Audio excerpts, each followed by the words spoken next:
கார்த்திகைக்கு பின் மழையில்லை, கர்ணனுக்கு பின் கொடையில்லை என்பார்கள். ஆனால் அந்த கர்ணன் யாருடைய மகனாக பிறந்தான்? குந்தியின் மகனாக பிறக்கின்றான். ஆனால் பெற்றது குந்தி என்று அவனுக்கு தெரியாது. தொட்டிலில் வைத்து விடப்பட்டாள். யாரோ ஒரு தேரோட்டி எடுத்து வளர்க்கின்றான். தேரோட்டி தன் மகன் தேரோட்டியாக வர வேண்டும் என்று நினைத்தான்.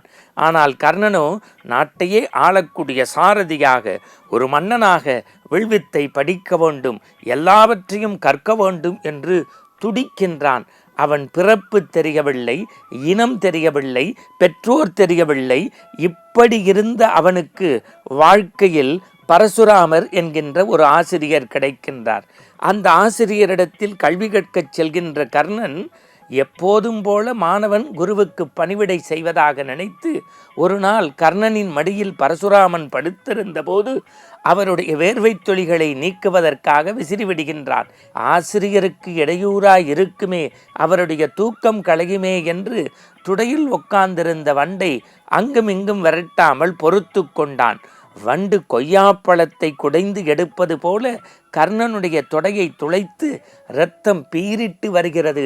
பரசுராமனின் முகத்தில் இரத்தத் துளிகள் பட்டு எழுந்த அந்த குருநாதர் சொல்கின்றார், ஐயோ ஐயோ மகாப்பாவி, நீ என்னிடத்தில் அந்தணன் என்று சொல்லி கல்வி கற்க வந்துவிட்டாய். ஒரு அந்தணனுக்கு மனவலிமை உண்டே வரிய தேக வலிமை குறைவு.